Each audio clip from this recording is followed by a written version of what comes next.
Service des assurances siège au conseil d'administration de l'IPRES. Donc, il sera beaucoup plus compétent pour éclairer Nini. Je pense que Maïmouna bu New Jersey li mu wax concernant les Sénégalais yu bëre dina ma permettre historiquement ma wax leen lan moo fi indiwoon BHS États-Unis. Quand on s'implantait aux États-Unis, c'était pour faciliter rapatriement wu xaalisu ñin waa États-Unis au Sénégal. Dans les clients qu'on a aux États-Unis, nous avons que c'est une banque américaine qui est là. Si vous avez remarqué, c'est une difficulté, on traite tout le monde, même les Sénégalais qui n'ont pas des papiers aux États-Unis, sont servis parce qu'on se base sur compte multiplié Dakar et scène identification Dakar. On a des problèmes beaucoup plus complexes. C'est des gens qui travaillent sur des noms différents que c'est un véritable problème. Pas plus tard que la semaine dernière, on a laissé passer un dossier où on a obligé de gagner le certificat de nationalité aux compatriotes pour voir que c'est un Sénégalais. Parce que c'est des actes juridiques importants demain en cas de liquidation de succession. Parce que nous sommes êtres humains, on est appelés à vivre et à disparaître. Les noms, les dates de naissance, les homonymies sont importantes.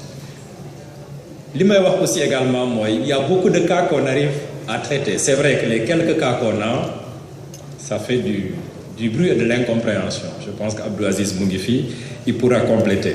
Affaire au rapatriement, c'est épargne ce n'est pas uniquement les Sénégalais des États-Unis. Ça obéit à la réglementation d'échange. C'est-à-dire qu'au Sénégal,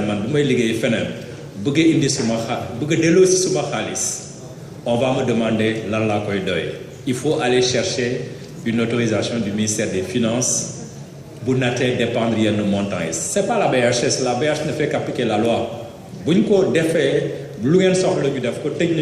parce qu'on ne respecte pas la réglementation d'échange, aussi bien sénégalaise qu'américaine d'ailleurs. Parce qu'on n'est pas dans la même zone monétaire et il faut causer l'État. En général, il faut qu'on ait pour faire ou pour faire et qu'on prouver certificat scolarité inscription ou un devis pour dire que tu évacues un malade. Liquidation, c'est interdit. Il nous est arrivé au plus fort de la crise où les gens ne pouvaient même pas payer ses loyers de fixer par nous-mêmes, d'accepter de renvoyer de l'argent dans des limites raisonnables. Quand quelqu'un nous dit j'ai besoin de $300 pour faire une scolarité d'homme, il nous arrive de fermer les yeux pour le faire. Mais on a une institution. On se doit de respecter la réglementation d'échange. En plus, compte bien au Sénégal parfois, même l'adresse, rien ne prouve que vous êtes aux États-Unis.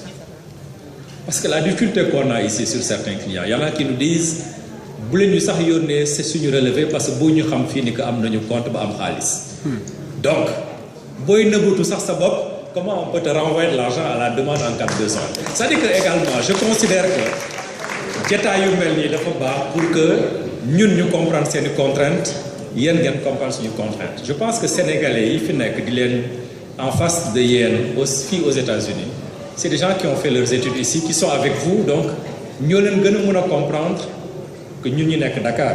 Moi, régulièrement, en général, Abdouaziz est plus efficace que moi pour répondre. Donc, quand Dakar, il faut que Abdouaziz ou le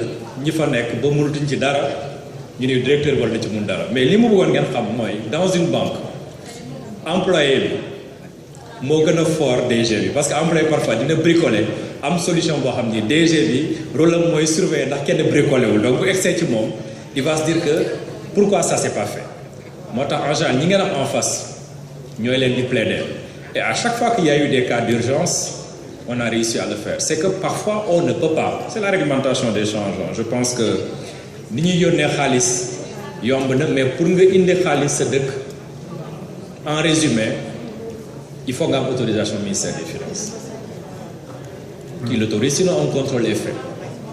Et ce contrôle, il est traçable également. Je pense que, lorsque nous question, on pourra peut-être, s'il y a des cas particuliers, faire des face-à-face pour cette ligne régler. La deuxième question, comme nous l'avons dit, Souleymane Dinechitontou, Fatou Sall, l'imouah, ni amna compte BHS, amna fa crédit, jënd na ñaari terrain Diamniadio depuis 1994. Je pense que également là, il faut faire très attention.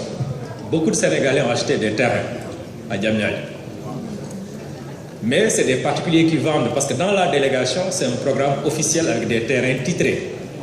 Le problème qu'on a souvent, nous avons terrain, c'est dans le village de Yoff, wala jënd naa terrain Thiès su ma wetu kër maam ainsi de suite mais du am kayit wala bu amee kayit délibération conseil municipal wala président conseil rural. Sénégal ñaari titre ngeen war a mun a jënd mu am valeur mooy un titre foncier ou un bail sur un terrain de l'État.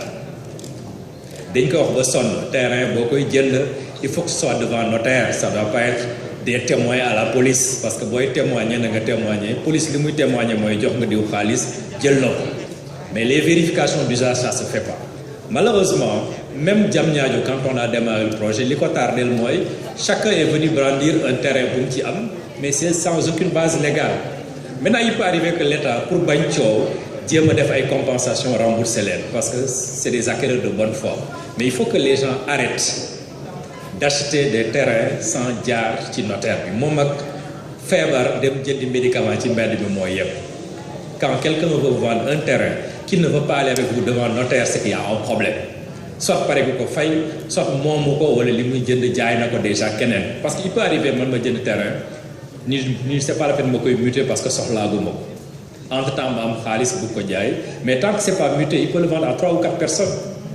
C'est ce qui arrive d'ailleurs da ngay jënd benn terrain dem ñu la diw jënd na ko chacun brandit un reçu de paiement mais personne ne peut brandir un acte de vente signé devant notaire parce que le notaire avant mu koy muter il faut que vous vérifiez ni que kenn moomu ko te benn banque hypothéqué wu ko. Je dis pas que ñu jëndoon terrain Diamniadio yëpp ils sont dans ce cas mais il y a des zones de Diamniadio dans le pôle urbain kooku c'est des projets sur le bail vient de sortir et ça passe devant notaire. Par contre, ñu am terrain dans la zone, il faut qu'il vérifie ban régime la. Si c'est la communauté rurale qui a attribué, tant que demuloo ba am bail, ça n'a pas de valeur juridique. Boo ci buggee tabax même boo amee sa xaalis bañ jaar ci banque doo am autorisation de construire pour tabax. Vous avez suivi le problème de la cité Tobago, coow li bëri na torop. Mais personne d'entre eux ne vous a sorti son autorisation de construire. Parce qu'une autorisation de construire pour nga am ko il faut nga am un état de droit réel. Un état de droit mooy papier buy wane ne que suuf si 200 mètres carrés 300 mètres carrés yaa ko moom tel dat nga ko jënd dara newu ci BHS hypothèque na ko wala BICIS hypothèque wu ko donc c'est clair. Il faut que les gens xam ne que mën nañu dend terrain dans un quartier man ma am këyit yoo amoo këyit parce que le régime il n'est pas le même. On peut juxtaposer. Moi j'ai un terrain qui m'a été vendu par un privé qui a un titre foncier. Yo am nga terrain bu amul titre parce que tu t'en es pas occupé. Ça peut être une succession qui n'a pas été liquidée.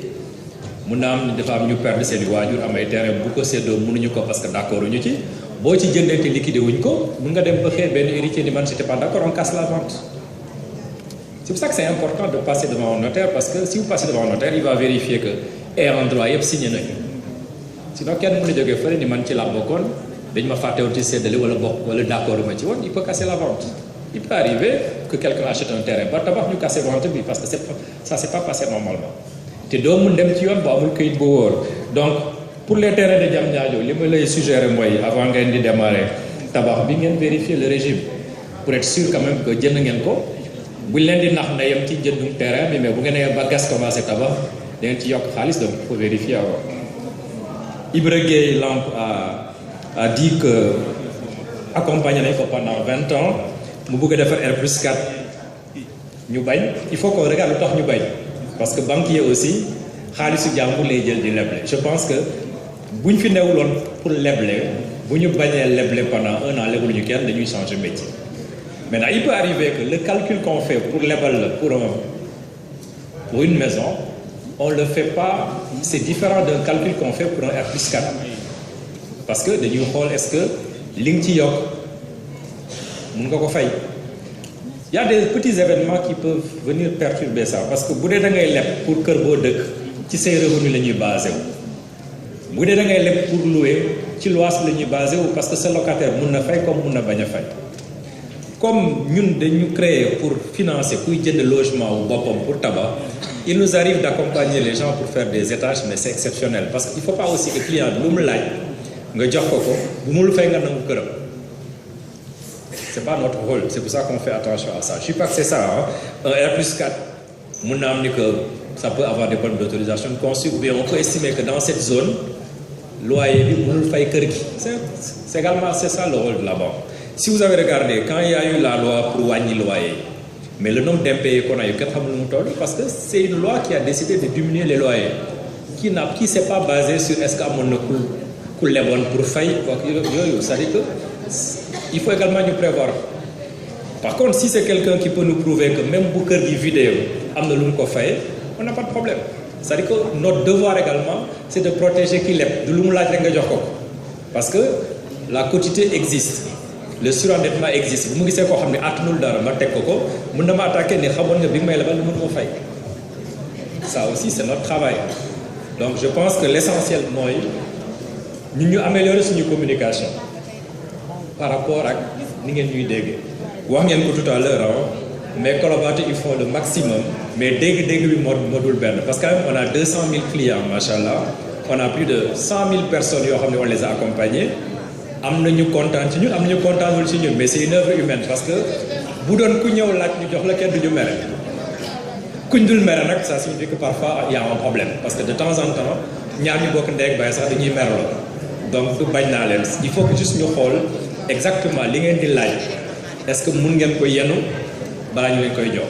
Maintenant il peut arriver de temps en temps dans une communauté que des agents, en tout cas loolu lañ leen di ñaaw ñun ñii chaque jour nga rencontrez des clients faciles comme des clients difficiles, comme vous rencontrez des banquiers faciles comme des banquiers difficiles. Alors je pense que Adja Maïmouna Wan man damay commencer par wax la ni que compte bi nga def Citibank indi ko BHS. Parce que li lay Abdou Aziz di digal boo yóbboo sa xaalis Citibank du waa Citibank ñooy làkk ko yóbbu la wax ni leen li nga war a def, du waa Citibank noonu la jaaral fii pour terrain pour am Sénégal. Je pense que la banque bokk na ci kuréel yi état bi taxawal pour saytu fu Sénégalais yi nekk, ce qui explique suñu implication ci pôle urbain, ce qui explique suñu implication ci commission agrément promoteur yi, ce qui implique également ñuy accompagner coopérative d'habitat yi. On a un service spécial qui est chargé de ça. Li ma leen di dëggal rek mooy de la même prudence bi ngeen di observer pour toppatoo affaire du terrain, c'est la même prudence bi ngeen observer ci constitution coopérative. Je pense que les coopératives au Sénégal, plus c'est petit, mieux c'est. Même bu ngeen bëggee am coopérative au Sénégal à l'extérieur, def leen ko par phase de 100 personnes ngeen toppatoo 100 personnes. Parce que le Sénégalais, bu ñu motee 5 rek déjà c'est difficile à gérer. Chacun a ses desiderata. Donc je pense qu'il faut qu'on soit prudent. Deuxièmement, c'est pas parce que vous avez des constructeurs au Sénégal, aux États-Unis que vous pouvez vous-même construire vos logements. Parce que construire un logement, il faut nga nekk sur place.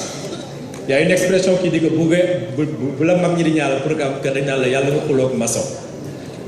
Maçon nag qu'il soit qualifié que xaalis doy li nga xuloog moom, parce que li mu lay woon ci kayit bi ak li muy tabax du benn. Donc il faut être sur place. Donc il faut que vous vous arrangez pour avoir une entreprise qui est sur place. Ñun bu dee si ñun nga jaar am nañu service technique bu koy contrôler. On ne peut pas tout faire, mais au moins balaa ñu dugal suñu xaalis ñu seet fu muy dugg pour que ñu dimbale ngeen aar ci. Comme yaa ngi en contact avec Aziz, je crois que dañu lay continuer bàyyi la ak moom ngeen avancer. On va laisser monsieur Niane répondre.